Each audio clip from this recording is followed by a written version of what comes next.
PM Modi का एक बार फिर फ्री बीस कल्चर ते वार बोले लोगों के टैक्स का पैसा मुफ्त दियां रेवड़ियां ते कीता जा रहा बर्बाद। लोक भलाई स्कीमां ते खर्च होना चाहिए पैसा। पंजाब च आप ते कांग्रेस इकट्ठे चोन लड़न की तैयारी च। कैबिनेट मंत्री हरपाल चीमा बोले देश बचाने लई छोटे वखरेवें पासे रख के बड़े मकसद लई कीता है इंडिया अलायंस। एक देश एक चोन नूं लैके राहुल गांधी का बीजेपी ते अटैक बोले देश के संघी ढांचे दे सारे सूबियां ते कीता जा रहा हमला। सूबियां दा संघ है भारत। आम आदमी पार्टी ने एक देश एक चोन ते बनी कमेटी ते चक्के सवाल। राघव चड्ढा बोले कमेटी च शामिल करन तो पहला नहीं लई गई एमपीज़ की सहमति। अधीर रंजन चौधरी शामिल होने तो कर चुके ने इनकार। मुफ्त सहूलतां नूं लैके आमो सामने हरियाणा ते दिल्ली के मुख्यमंत्री। मनोहर लाल बोले कुछ पार्टियां मुफ्त लै लो दे लाउंदियां ने नारे। तो केजरीवाल का पलटवार फ्री सिक्ख्या ते इलाज तो जनता बहुत खुश। जल्द ही हरियाणा के लोगों भी मिलेगा फायदा। तमिलनाडु के सीएम स्टालिन के बेटे वालों सनातन धर्म नूं बीमारी दस्सण ते बवाल। उदयनिधि खिलाफ हिंदू सेना की दिल्ली पुलिस नूं शिकायत। बीजेपी बोली इंडिया गठजोड़ का हिंदू विरोधी चेहरा होया बेनकाब।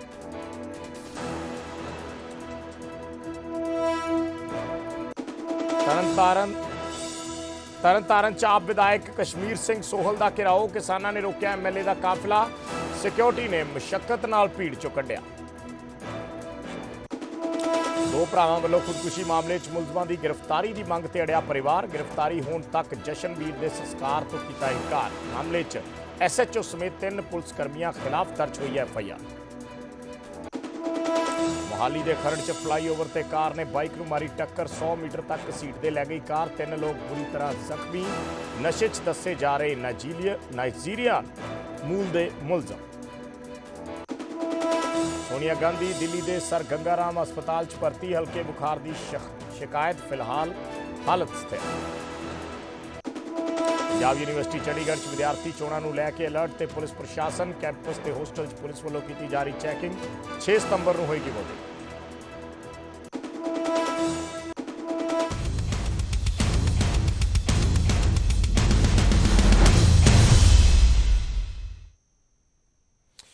सत श्री अकाल। न्यूज़ 18 पंजाब हरियाणा देख रहे सारे दर्शकों का स्वागत है। मैं हाँ विजयपाल सिंह बराड़। गल करते हाँ प्रधानमंत्री मोदी के एक बयान की। पीएम मोदी ने एक बार फिर फ्री बीज कल्चर ते वार किया है। उन्होंने कहा है कि लोगों के टैक्स का पैसा मुफ्त दियां रेवड़ियां ते बर्बाद किया जा रहा है, जदों कि यह पैसा लोक भलाई स्कीमां ते खर्च होना चाहिए। लोक भलाई स्कीमां ते पैसा खर्च होने नाल पीएम ने कहा कि लोग संतुष्ट होंदे ने और इस दे जरिए लोगों की मदद करनी चाहिए है, ना कि उन्होंने मुफ्त दियां स्कीमां ते ला के।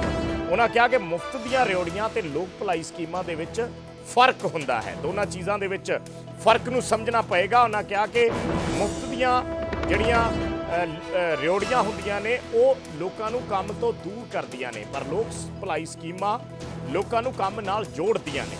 सो इस करके दोनों दे विच फर्क करना जरूरी है और ज़्यादातर सरकारां मुफ्त दियां रेवड़ियां वंडण नूं तरजीह दे रही हैं। ये गल प्रधानमंत्री वालों कही गई है।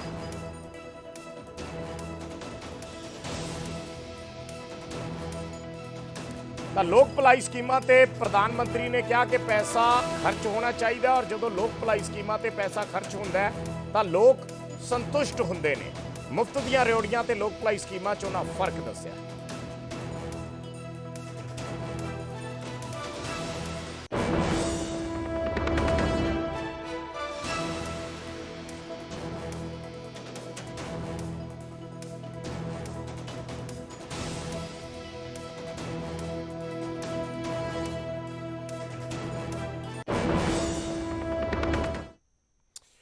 राहुल गांधी वालों एक देश एक चोन का विरोध किया गया है। उन्होंने कहा है कि देश के संघी ढांचे ते यह वार है। सारे सूबियां ते हमला किया जा रहा है। सूबियां का भारत संघ है और इस संघ ते ये अटैक है। एक देश एक चोन का फैसला ये नहीं होना चाहिए। राहुल गांधी ने सीधा सीधा इसका विरोध किया है। ट्वीट किया गया है राहुल गांधी वालों।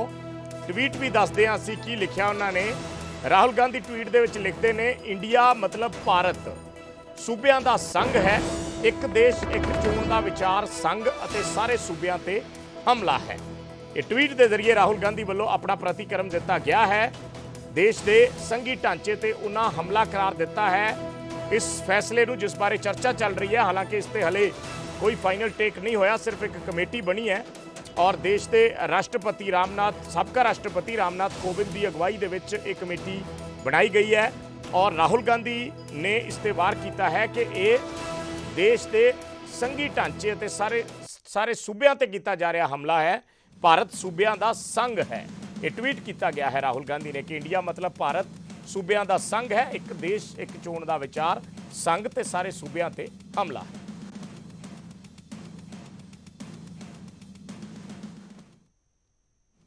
ਤੇ ਪੰਜਾਬ 'ਚ ਆਮ ਆਦਮੀ ਪਾਰਟੀ ਤੇ ਕਾਂਗਰਸ ਇਕੱਠੇ ਚੋਣ ਲੜਨਗੇ, ਇਹ ਬਿਆਨ ਹੈ ਪੰਜਾਬ ਦੇ ਕੈਬਨਿਟ ਮੰਤਰੀ ਹਰਪਾਲ ਚੀਮਾ ਦਾ। ਪੰਜਾਬ ਦੇ ਖਜ਼ਾਨਾ ਮੰਤਰੀ ਨੇ ਹਰਪਾਲ ਚੀਮਾ, ਉਹਨਾਂ ਵੱਲੋਂ ਇਹ ਬਿਆਨ ਦਿੱਤਾ ਗਿਆ ਕਿ ਦੇਸ਼ ਨੂੰ ਬਚਾਉਣ ਦੇ ਲਈ ਇੰਡੀਆ ਅਲਾਇੰਸ ਹੋਇਆ ਤੇ ਸਾਨੂੰ ਛੋਟੇ ਵਖਰੇਵੇਂ ਪਾਸੇ ਰੱਖ ਕੇ ਵੱਡੇ ਮਕਸਦ ਦੇ ਲਈ ਇਕੱਠੇ ਹੋਣਾ ਪਿਆ ਹੈ। ਉਹਨਾਂ ਕਿਹਾ ਹੈ ਕਿ ਛੋਟੇ ਵਖਰੇਵੇਂ ਪਾਸੇ ਰੱਖ ਕੇ ਅਸੀਂ ਵੱਡੇ ਮਕਸਦ ਦੇ ਲਈ ਅਲਾਇੰਸ ਕੀਤਾ ਹੈ, ਗੱਠਜੋੜ ਕੀਤਾ ਹੈ ਔਰ ਇੰਡੀਆ ਗੱਠਜੋੜ ਤੇ ਭਰਮ ਪੈਦਾ ਕਰਨ ਦੀ ਕੋਸ਼ਿਸ਼ ਕੀਤੀ ਜਾ ਰਹੀ ਹੈ।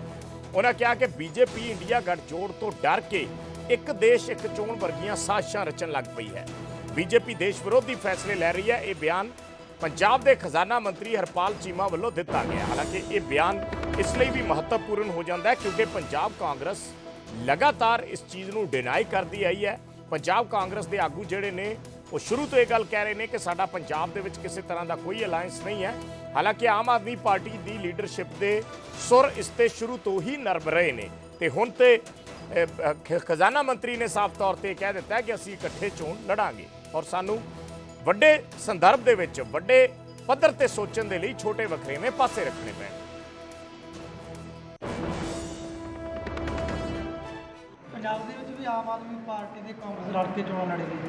ਬਿਲਕੁਲ ਇੰਡੀਆ ਅਲਾਇੰਸ ਇੱਕ ਗੱਠਜੋੜ ਹੋਇਆਗਾ ਜੀ, ਇੰਡੀਆ ਅਲਾਇੰਸ ਹੋਇਆਗਾ ਔਰ ਭਾਰਤ ਨੂੰ ਬਚਾਉਣ ਦੇ ਲਈ, ਦੇਸ਼ ਦੇ ਸੰਵਿਧਾਨ ਨੂੰ ਬਚਾਉਣ ਦੇ ਲਈ, ਦੇਸ਼ ਦੇ ਲੋਕਤੰਤਰ ਨੂੰ ਬਚਾਉਣ ਦੇ ਲਈ ਛੋਟੇ ਬਖਰੇਵੇਂ ਜਿਹੜੇ ਨੇ ਉਹਨਾਂ ਨੂੰ ਦੂਰ ਰੱਖ ਕੇ ਇੱਕ ਵੱਡੇ ਮਕਸਦ ਲਈ ਜਿਹੜਾ ਇੰਡੀਆ ਅਲਾਇੰਸ ਹੋਇਆਗਾ। ਸੋ ਭਾਰਤ ਨੂੰ ਬਚਾਉਣਾ ਸਾਡੀ ਪ੍ਰਾਇੋਰਟੀ ਆ, ਦੇਸ਼ ਦੇ ਸੰਵਿਧਾਨ ਨੂੰ ਬਚਾਉਣਾ ਸਾਡੀ ਪ੍ਰਾਇੋਰਟੀ ਆ, ਲੋਕਤੰਤਰ ਨੂੰ ਬਚਾਉਣਾ ਸਾਡੀ ਪ੍ਰਾਇੋਰਟੀ ਕਰਦੇ। ਇੰਡੀਆ ਗੱਠਜੋੜ ਨੂੰ ਲੈ ਕੇ ਵੀ ਲੱਗਦਾ ਕਿ ਕੇਂਦਰ ਤਹਿਤ ਹੈ ਇਸ ਵਾਰ। ਦੇਖੋ ਇੰਡੀਆ ਗੱਠਜੋੜ ਜਿਹੜਾ ਇੰਡੀਆ ਅਲਾਇੰਸ ਹੋਇਆਗਾ ਉਹ ਤੋਂ ਡਰਦੀ ਮਾਰੀ ਕਿ ਕੇਂਦਰ ਸਰਕਾਰ ਬੀਜੇਪੀ ਇਸ ਤਰ੍ਹਾਂ ਦੇ ਭਰਮ ਭੁਲੇਖੇ ਖੜੇ ਕਰਨ ਦਾ ਯਤਨ ਕਰਦੀ ਕਿਉਂਕਿ ਉਹਦੇ ਅੰਦਰ ਇੰਡੀਆ ਗੱਠਜੋੜ ਦੇ ਅੰਦਰ ਕਈ ਇਸ ਤਰ੍ਹਾਂ ਦੇ ਪੋਲੀਟੀਕਲ ਪਾਰਟੀਆਂ ਜਿਨ੍ਹਾਂ ਦੇ ਆਪਣੇ ਸਟੇਟਾਂ ਦੇ ਅੰਦਰ ਕਲੈਸ਼ ਨੇਗੇ, ਆਪਣੇ ਸਟੇਟਾਂ ਦੇ ਅੰਦਰ ਕੋਈ ਨਾ ਕੋਈ ਉਹਨਾਂ ਦੇ ਵਖਰੇਵੇਂ ਨੇਗੇ। ਸੋ ਉਹਨਾਂ ਵਖਰੇਵਿਆਂ ਨੂੰ ਹੋਰ ਵਧਾਉਣ ਦੇ ਲਈ ਵੀ ਇੰਡੀਆ ਅਲਾਇੰਸ ਕਾਮਯਾਬ ਨਾ ਹੋਵੇ ਇਸ ਤਰ੍ਹਾਂ ਦੇ ਛੜਯੰਤਰ ਜਿਹੜਾ ਕੇਂਦਰ ਸਰਕਾਰ ਰਚ ਰਹੀ ਆ। ਪਰ ਲੇਕਿਨ ਸਪਸ਼ਟ ਆ ਕਿ ਇਸ ਵਾਰ ਜਿਹੜਾ ਹੈਗਾ ਦੇਸ਼ ਦੇ ਅੰਦਰ ਭਾਰਤ ਇੰਡੀਆ ਜਿੱਤੂਗਾ ਔਰ ਬੀਜੇਪੀ ਜਿਹੜੀ ਆ ਉਹ ਹਾਰੂਗੀ।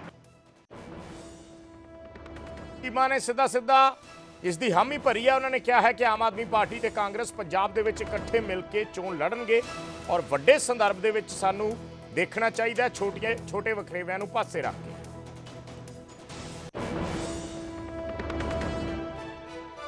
ਵੋਟ ਇੱਕ ਨੇਸ਼ਨ ਜਿਹੜਾ ਹੈਗਾ ਉਹਦਾ ਅਸੀਂ ਬਿਲਕੁਲ ਵਿਰੋਧ ਕਰਦੇ ਹਾਂ। ਭਾਰਤ ਦੇ ਅੰਦਰ ਬਹੁਤ ਸਾਰੇ ਰਾਜ ਨੇ, ਬਹੁਤ ਸਾਰੀਆਂ ਯੂਨੀਅਨ ਟੈਰੀਟਰੀ ਨੇਗੀਆਂ, ਬਹੁਤ ਸਾਰੇ ਜੋਗ੍ਰਾਫੀਕਲੀ ਅਸੀਂ ਡਿਫਰੈਂਟ ਸਟੇਟ ਆਂਗੇ। ਕਿਤੇ ਕਿਸੇ ਦੀ ਕਈ ਐਸੀਆਂ ਜਗ੍ਹਾਵਾਂ ਜਿੱਥੇ ਸਾਰਾ ਸਾਲ ਬਾਰਿਸ਼ ਹੁੰਦੀ ਰਹਿੰਦੀ ਹੈ, ਕਈ ਇਹੀ ਜਗ੍ਹਾ ਕਿ ਭਾਰਤ ਦੇ ਅੰਦਰ ਜਿੱਥੇ ਪਹਾੜ ਨੇ, ਜਿੱਥੇ ਧੁੱਪ ਪੈਂਦੀ ਹੈ, ਵੱਖਰੇ ਵੱਖਰੇ ਮੌਸਮ ਨੇ। ਸੋ ਇਹ ਮੈਂ ਸਮਝਦਾ ਬਿਲਕੁਲ ਪੋਸੀਬਲ ਨਹੀਂ ਇਹ ਜਿਹੜਾ ਬੀਜੇਪੀ ਦਾ। ਤੇ ਉਧਰ ਨਿਊਜ਼ 18 ਤੇ ਆਮ ਆਦਮੀ ਪਾਰਟੀ ਦੇ ਬੁਲਾਰੇ ਜਗਤਾਰ ਸਿੰਘ ਸਗੇੜਾ ਨੇ ਵੀ ਦਾਅਵਾ ਕੀਤਾ ਕਿ ਲੋਕ ਸਭਾ ਚੋਣਾਂ ਲਈ ਆਪ ਤੇ ਕਾਂਗਰਸ ਪੰਜਾਬ 'ਚ ਇੱਕ ਨੇ ਤੇ ਸੀਟ ਸ਼ੇਅਰਿੰਗ ਤੇ ਪਾਰਟੀ ਦੀ ਕੇਂਦਰੀ ਲੀਡਰਸ਼ਿਪ ਫੈਸਲਾ ਲਏਗੀ। ਸੰਗੇੜਾ ਸਾਹਿਬ ਛੋਟੀ ਸਟੇਟਮੈਂਟ ਦੇ ਦਿਓ, ਮੈਂ ਖੜਿਆਲ ਸਾਹਿਬ ਦਾ ਫਿਰ ਰੁਕ ਕਰਦਾ। ਗੌਰਵ ਸਾਹਿਬ ਨੇ ਐਲਸਟਰੀਨ ਜੀ ਨੂੰ ਨਾ ਥੋੜੇ ਡਾਈਵਰਟ ਕਰਨ ਦੀ ਆਦਤ ਹੈ। ਮੈਂ ਇਹ ਕਹਿਣਾ ਹੈ ਕਿ ਇਹ ਜਿਹੜੀ ਕੋਲੀਸ਼ਨ ਹੈ ਨਾ, ਇਹ ਲੋਕ ਸਭਾ ਚੋਣ ਲਈ ਹੈ, ਨਾਲੇ ਇਹ ਕੋਈ ਮਰਜਰ ਨਹੀਂ ਹੈ ਪਾਰਟੀ ਦਾ। ਇਹ ਕਾਮਨ ਮਿਨੀਮਮ ਪ੍ਰੋਗਰਾਮ ਤੇ ਇੱਕ ਕੇਂਦਰ ਦੀ ਜਿਹੜੀ ਲੀਡਰਸ਼ਿਪ ਆ ਉਹਦੇ ਥੱਲੇ ਲੋਕ ਸਭਾ ਇਲੈਕਸ਼ਨ ਲਈ ਇਕੱਠੇ ਹੋ ਰਹੇ ਆ। ਲੋਕ ਸਭਾ ਇਲੈਕਸ਼ਨ ਲਈ ਅਸੀਂ ਇੱਕ ਹਾਂ, ਮੈਂ ਤੇ ਖਰਿਆਲ ਸਾਹਿਬ ਲੋਕ ਸਭਾ ਇਲੈਕਸ਼ਨ ਲਈ ਇੱਕ ਹਾਂ। ਕਾਂਗਰਸ ਪਾਰਟੀ ਵੱਡੀ ਸਟੇਟਮੈਂਟ ਹੈ ਸੰਗੇੜਾ ਸਾਹਿਬ, ਲੋਕ ਸਭਾ ਇਲੈਕਸ਼ਨ ਲਈ ਕਾਂਗਰਸ ਤੇ ਆਮ ਆਦਮੀ ਪਾਰਟੀ ਪੰਜਾਬ 'ਚ ਇੱਕ ਹੈ। ਖਰਿਆਲ ਸਾਹਿਬ ਨੂੰ ਪੁੱਛ ਲਓ। ਖੜਿਆਲ ਸਾਹਿਬ ਕੋ ਮੈਂ ਜਾਣਾ ਸੰਗੇੜਾ ਜੀ, ਇਹਦਾ ਮਤਲਬ ਇਹ ਹੈ ਕਿ ਲੋਕ ਸਭਾ ਦੇ ਵਿੱਚ ਸੀਟਾਂ ਦੀ ਵੰਡ ਹੋਏਗੀ ਪੰਜਾਬ 'ਚ ਕਾਂਗਰਸ ਤੇ ਆਮ ਆਦਮੀ ਪਾਰਟੀ ਦੇ ਵਿਚਾਲੇ 13 ਚੋਂ 7 ਕਹਿੰਦੇ ਚੰਡੀਗੜ੍ਹ ਮਿਲਾ ਕੇ। ਨਹੀਂ ਗੌਰਵ ਸਾਹਿਬ, ਇਹ ਦੇਖਣਾ ਕੇਂਦਰੀ ਲੀਡਰਸ਼ਿਪ ਨੇ, ਇਹ ਕੇਂਦਰੀ ਲੀਡਰਸ਼ਿਪ ਦਾ ਅਲਾਇੰਸ ਹੈ, ਕੇਂਦਰ ਦੀ ਇਲੈਕਸ਼ਨ ਵਾਸਤੇ ਅਲਾਇੰਸ ਹੈ। ਇਹਨੂੰ ਕਨਫਿਊਜ਼ ਨਾ ਕੀਤਾ ਜਾਵੇ। ਇਹ ਪ੍ਰੈਰੋਗੇਟਿਵ ਕੇਂਦਰ ਸਰਕਾਰ ਦਾ ਹੈ, ਕੇਂਦਰ ਸਰਕਾਰ ਨਹੀਂ, ਕੇਂਦਰੀ ਲੀਡਰਸ਼ਿਪ ਦਾ। ਚਾਹੇ ਉਹ ਕੇਂਦਰੀ ਲੀਡਰਸ਼ਿਪ ਕਾਂਗਰਸ ਦੀ ਹੈ, ਚਾਹੇ ਉਹ ਕੇਂਦਰੀ ਲੀਡਰਸ਼ਿਪ ਆਮ ਆਦਮੀ ਪਾਰਟੀ ਹੈ ਜਾਂ ਬਾਕੀ ਕੋਲੀਸ਼ਨ ਪਾਰਟਨਰ। ਠੀਕ ਹੈ ਸਰ, ਠੀਕ ਹੈ, ਤੁਹਾਡਾ ਪੁਆਇੰਟ ਠੀਕ ਹੈ। ਦੇਖੋ ਦੋ ਚੀਜ਼ਾਂ ਨੇ, ਵੋਟਾਂ ਪੰਜਾਬ ਵਾਲਿਆਂ ਨੇ ਹੀ ਪਾਣੀਆਂ ਨੇ, ਉਹ ਚਾਹੇ ਸੈਂਟਰ ਦੇ ਲੈਵਲ ਦੇ ਉੱਤੇ ਹੋਵੇ ਇਹ ਕੋਆਲੀਸ਼ਨ ਜਾਂ ਫਿਰ ਕਿਸੇ ਸਰਕਾਰ ਜਾਂ ਕਿਸੇ ਪਾਰਟੀ ਨੂੰ ਹਰਾਉਣ ਦੇ ਲਈ ਹੋਵੇ। ਦੂਜੀ ਗੱਲ ਹੈ ਕਿ ਜਵਾਬਦੇਹੀ ਤੁਹਾਡੀ ਹੀ ਬਣੂਗੀ, ਜਿਹੜੀ ਪੰਜਾਬ ਦੀ ਇਕਾਈ ਹੈ। ਲੋਕਾਂ ਨੇ ਉਹਨਾਂ ਵਾਲੇ ਪਾਸੇ ਹੀ ਦੇਖਣਾ ਹੈ, ਭਗਵੰਤ ਮਾਨ ਜੀ ਵਾਲੇ ਪਾਸੇ, ਸੰਘੇੜਾ ਸਾਹਿਬ ਵਾਲੇ ਪਾਸੇ ਜਿਹੜੇ ਸੁਣ ਰਹੇ ਆ ਤੁਹਾਨੂੰ। ਪਰ ਤੁਸੀਂ ਬਹੁਤ ਠੋਕ ਕੇ ਅੱਜ ਕਿਹਾ ਹੈ ਕਿ ਲੋਕ ਸਭਾ ਚੋਣਾਂ ਦੇ ਲਈ ਪੰਜਾਬ ਦੇ ਵਿੱਚ ਵੀ ਆਮ ਆਦਮੀ ਪਾਰਟੀ ਤੇ ਕਾਂਗਰਸ ਇੱਕ ਹੈ। ਖੜਿਆਲ ਸਾਹਿਬ, ਤੁਸੀਂ ਇਹ ਲਾਈਨ ਬੋਲ ਸਕਦੇ ਹੋ? ਧੰਨਵਾਦ ਗੌਰਵ ਜੀ ਸਵਾਲ ਲਈ। ਦੇਖੋ, ਗੱਲ ਇਸ ਤਰ੍ਹਾਂ ਕਿ ਤਰੀਨ ਸਾਹਿਬ ਦੀ ਇੱਕ ਆਦਤ ਹੈ, ਜਦੋਂ ਸਵਾਲ ਦਾ ਜਵਾਬ ਨਾ ਹੋਵੇ ਇਹਨਾਂ ਕੋਲੇ, ਫਿਰ ਇਹ ਧਿਆਨ ਹਟਾਉਣ ਦੀ ਕੋਸ਼ਿਸ਼ ਕਰਦੇ ਹੈ, ਇੱਧਰ ਉੱਧਰ ਦੀ ਗੱਲ ਕਰਦੇ ਹੈ ਵੀ ਮੈਨੂੰ ਸਵਾਲ ਦਾ ਜਵਾਬ ਨਾ ਦੇਣਾ ਪਵੇ। ਸਵਾਲ ਤਾਂ ਇਹ ਹੈ ਕਿ ਇੰਡੀਆ ਅਲਾਇੰਸ ਤੋਂ ਡਰ ਗਈ ਹੈ ਭਾਰਤੀ ਜਨਤਾ ਪਾਰਟੀ। ਇਹਨਾਂ ਨੂੰ ਪਤਾ ਹੈ ਕਿ 26+ ਪੋਲੀਟੀਕਲ ਪਾਰਟੀਆਂ ਦਾ ਗੱਠਜੋੜ ਹੈ ਤੇ ਡਰ ਰਹੇ ਹੈ ਵੀ 2024 ਚ ਜੋ ਸਾਡਾ ਹਿਮਾਚਲ ਕਰਨਾਟਕਾ ਚ ਹੋਇਆ, ਹੁਣ 2024 ਚ ਹੋਊਗਾ, ਉਹਨੂੰ ਮੱਦੇਨਜ਼ਰ ਰੱਖਦੇ ਹੋਏ, ਉਹ ਡਰ ਨੂੰ ਮੱਦੇਨਜ਼ਰ ਰੱਖਦੇ ਹੋਏ ਵਨ ਨੇਸ਼ਨ ਵਨ ਇਲੈਕਸ਼ਨ ਦੀ ਸਟੋਰੀ ਇਹਨਾਂ ਨੇ ਸ਼ੁਰੂ ਕੀਤੀ ਹੈ। ਤੇ ਉਧਰ ਗੱਲ ਮੁਫਤ ਸਹੂਲਤਾਂ ਦੀ ਵੀ ਹੋ ਰਹੀ ਹੈ, ਫ੍ਰੀ ਬੀਜ ਦੀ ਹੋ ਰਹੀ ਹੈ ਤੇ ਫ੍ਰੀ ਬੀਜ ਨੂੰ ਲੈ ਕੇ ਆਗੂ ਜਿਹੜੇ ਨੇ ਵੱਖੋ ਵੱਖਰੇ ਲੀਡਰ ਇੱਕ ਦੂਜੇ ਤੇ ਬਿਆਨਬਾਜ਼ੀ ਵੀ ਕਰ ਰਹੇ ਨੇ। ਹੁਣ ਮੁਫਤ ਸਹੂਲਤਾਂ ਨੂੰ ਲੈ ਕੇ ਹਰਿਆਣਾ ਦੇ ਸੀਐਮ ਤੇ ਦਿੱਲੀ ਦੇ ਸੀਐਮ ਆਮੋ ਸਾਹਮਣੇ ਹੋਏ ਨੇ। ਮਨੋਹਰ ਲਾਲ ਖੱਟਰ ਤੇ ਅਰਵਿੰਦ ਕੇਜਰੀਵਾਲ ਦੋਨਾਂ ਦੇ ਵਿੱਚ ਬਿਆਨਬਾਜ਼ੀ ਤੇਜ਼ ਹੋਈ ਹੈ। ਹਰਿਆਣਾ ਦੇ ਸੀਐਮ ਮਨੋਹਰ ਲਾਲ ਨੇ ਆਮ ਆਦਮੀ ਪਾਰਟੀ ਤੇ ਤੰਜ ਕੱਸਿਆ ਹੈ। ਉਹਨਾਂ ਕਿਹਾ ਕਿ ਕੁਝ ਪਾਰਟੀਆਂ ਮੁਫਤ ਲੈ ਲਓ ਦੇ ਨਾਅਰੇ ਲਾਉਂਦੀਆਂ ਨੇ, ਮੁਫਤ ਸਹੂਲਤਾਂ ਦੀ ਥਾਂ ਕਾਬਿਲ ਤੇ ਸਕਿਲਡ ਬਣਾਉਣਾ ਸਾਡੀ ਪਹਿਲ ਹੈ। ਇਹ ਗੱਲ ਮਨੋਹਰ ਲਾਲ ਖੱਟਰ ਕਹਿ ਰਹੇ ਨੇ। ਔਰ ਦੂਸਰੇ ਪਾਸੇ ਅਰਵਿੰਦ ਕੇਜਰੀਵਾਲ ਨੇ ਪਲਟਵਾਰ ਕੀਤਾ ਹੈ। ਉਹਨਾਂ ਨੇ ਕਿਹਾ ਹੈ ਕਿ ਮੁਫਤ ਸਿੱਖਿਆ ਅਤੇ ਮੁਫਤ ਇਲਾਜ ਤੋਂ ਦਿੱਲੀ ਤੇ ਪੰਜਾਬ ਦੇ ਲੋਕ ਬਹੁਤ ਖੁਸ਼ ਨੇ ਤੇ ਛੇਤੀ ਹੀ ਹਰਿਆਣਾ ਦੇ ਲੋਕਾਂ ਨੂੰ ਵੀ ਇਸ ਦਾ ਫਾਇਦਾ ਮਿਲਣਾ ਸ਼ੁਰੂ ਹੋ ਜਾਏਗਾ।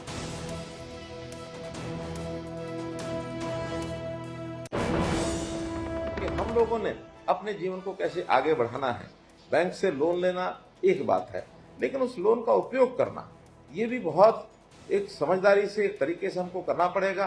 और आखिर बैंक से लोन लेकर के हम अपने व्यवसाय के माध्यम से, काम के माध्यम से अपने आप को आगे बढ़ा पाए, तो इससे बड़ी खुशी की बात नहीं हो सकती है। बहुत सी ऐसे पार्टियां भी हैं जो नारे लगाती हैं कि ये मुफ्त लो, वो मुफ्त लो। तो मुफ्त की आदत लगाने के बजाय हमारी प्राथमिकता है कि काम करने वाले व्यक्ति को काम के लिए जो उसकी आवश्यकता है वो पूरी की जाए, उसको ट्रेनिंग दिलाई जाए, उसकी पढ़ाई कराई जाए, उसको स्किल के नाते से, हुनर के नाते से उसको विकास किया जाए। और काम करने के लिए जो पूंजी की आवश्यकता है तो पूंजी भी दिलाई जाए। और जहाँ कहीं सरकारों की ओर से उसमें कोई ग्रांट है, उसमें कोई सब्सिडी है, ये जोड़ना है, वो भी हमने जोड़ने के लिए और काम किए हैं। जहाँ कहीं ब्याज जो लगता है बैंकों का, उसको रिफंड करने की बात आती है, वो भी हमने किए हैं। महिलाओं के नाते हमने लगभग 55,000 और ये सेल्फ हेल्प ग्रुप ये बनाए। 5 लाख से ऊपर महिलाएं ऐसी हैं जो अपने परिवार की आय बढ़ाने में अपना योगदान दे रही हैं। ਤੇ ਉਧਰ ਅਰਵਿੰਦ ਕੇਜਰੀਵਾਲ ਨੇ ਇਸ ਦਾ ਜਵਾਬ ਟਵੀਟ ਦੇ ਜ਼ਰੀਏ ਦਿੱਤਾ ਹੈ। ਅਰਵਿੰਦ ਕੇਜਰੀਵਾਲ ਟਵੀਟ ਦੇ ਵਿੱਚ ਲਿਖਦੇ ਨੇ ਕਿ ਖੱਟਰ ਸਾਹਿਬ, ਅਸੀਂ ਦਿੱਲੀ 'ਚ ਮੁਫਤ ਤੇ ਵਿਸ਼ਵ ਪੱਧਰੀ ਸਿੱਖਿਆ ਦਿੰਦੇ ਹਾਂ, ਫ੍ਰੀ ਤੇ ਵਿਸ਼ਵ ਪੱਧਰੀ ਇਲਾਜ ਦਿੰਦੇ ਹਾਂ ਔਰ ਫ੍ਰੀ ਤੇ 24 ਘੰਟੇ ਬਿਜਲੀ ਦਿੰਦੇ ਹਾਂ, ਪਾਣੀ ਦਿੰਦੇ ਹਾਂ। ਪੰਜਾਬ 'ਚ ਵੀ ਇਹ ਸਾਰੇ ਕੰਮ ਸ਼ੁਰੂ ਕਰ ਦਿੱਤੇ ਨੇ ਤੇ ਜਨਤਾ ਇਹਨਾਂ ਸਹੂਲਤਾਂ ਤੋਂ ਬਹੁਤ ਖੁਸ਼ ਹੈ। ਜਲਦ ਹੀ ਹਰਿਆਣਾ ਦੇ ਲੋਕਾਂ ਨੂੰ ਵੀ ਇਸ ਦਾ ਫਾਇਦਾ ਮਿਲੇਗਾ। ਤਾਂ ਕੇਜਰੀਵਾਲ ਨੇ ਇੱਕ ਹੋਰ ਟਵੀਟ ਕੀਤਾ ਹੈ ਔਰ ਦੂਸਰੇ ਟਵੀਟ ਦੇ ਵਿੱਚ ਅਰਵਿੰਦ ਕੇਜਰੀਵਾਲ ਲਿਖਦੇ ਨੇ ਕਿ ਦੇਸ਼ ਲਈ ਕੀ ਜ਼ਰੂਰੀ ਹੈ, ਵਨ ਨੇਸ਼ਨ ਵਨ ਇਲੈਕਸ਼ਨ ਜਾਂ ਵਨ ਨੇਸ਼ਨ ਵਨ ਐਜੂਕੇਸ਼ਨ, ਅਮੀਰ ਜਾਂ ਗਰੀਬ ਸਭ ਲਈ ਬਰਾਬਰ ਚੰਗੀ ਸਿੱਖਿਆ, ਜਾਂ ਵਨ ਨੇਸ਼ਨ ਵਨ ਇਲਾਜ, ਅਮੀਰ ਹੋਵੇ ਗਰੀਬ ਹੋਵੇ ਸਭ ਲਈ ਬਰਾਬਰ ਇਲਾਜ। ਆਮ ਆਦਮੀ ਨੂੰ ਵਨ ਨੇਸ਼ਨ ਵਨ ਇਲੈਕਸ਼ਨ ਨਾਲ ਕੀ ਮਿਲੇਗਾ?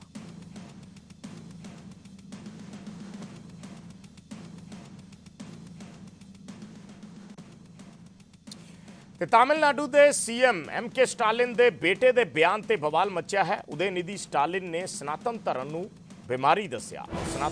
ਸਨਾਤਨ ਧਰਮ ਦੀ ਡੇਂਗੂ ਮਲੇਰੀਆ ਨਾਲ ਤੁਲਨਾ ਕਰਦਿਆਂ ਕਿਹਾ ਕਿ ਇਸ ਨੂੰ ਮਿਟਾਉਣਾ ਜ਼ਰੂਰੀ ਹੈ। ਉਦੈਨਿਧੀ ਖਿਲਾਫ ਹਿੰਦੂ ਸੈਨਾ ਦੀ ਦਿੱਲੀ ਪੁਲਿਸ ਨੂੰ ਸ਼ਿਕਾਇਤ ਦਿੱਤੀ ਗਈ ਹੈ। ਹਿੰਦੂ ਸੈਨਾ ਨੇ ਸ਼ਿਕਾਇਤ ਦਿੱਤੀ ਹੈ ਔਰ BJP ਨੇ ਉਦੈਨਿਧੀ ਦੇ ਇਸ ਬਿਆਨ ਨੂੰ ਇੰਡੀਆ ਗੱਠਜੋੜ ਬਿਆਨ ਨੂੰ ਘੇਰਦੇ ਹੋਏ ਇੰਡੀਆ ਗੱਠਜੋੜ ਤੇ ਨਿਸ਼ਾਨੇ ਲਾਏ ਨੇ ਔਰ BJP ਨੇ ਕਿਹਾ ਹੈ ਕਿ ਇੰਡੀਆ ਗੱਠਜੋੜ ਦਾ ਹਿੰਦੂ ਵਿਰੋਧੀ ਚਿਹਰਾ ਇਸ ਦੇ ਨਾਲ ਬੇਨਕਾਬ ਹੋ ਗਿਆ। ये बहुत ही घटिया किस्म का, बहुत ही शर्मनाक और ये एक फिरकोवादी सोच का एक बयान है जो एक विशेष धर्म के लोगों को खुश करने के लिए दिया गया बयान है।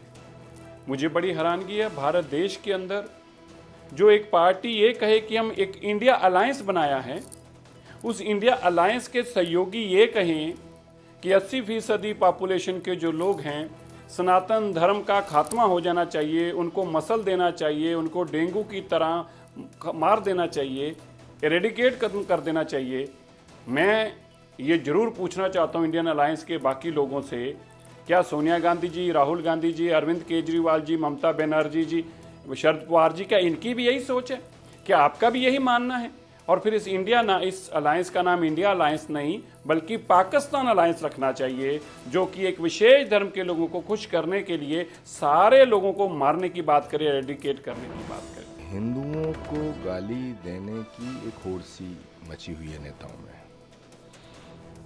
और सत्य सनातन धर्म को मिटाने की कोशिशें हजारों साल से हुई हैं, लेकिन सनातन को लोग मिटा नहीं पाए।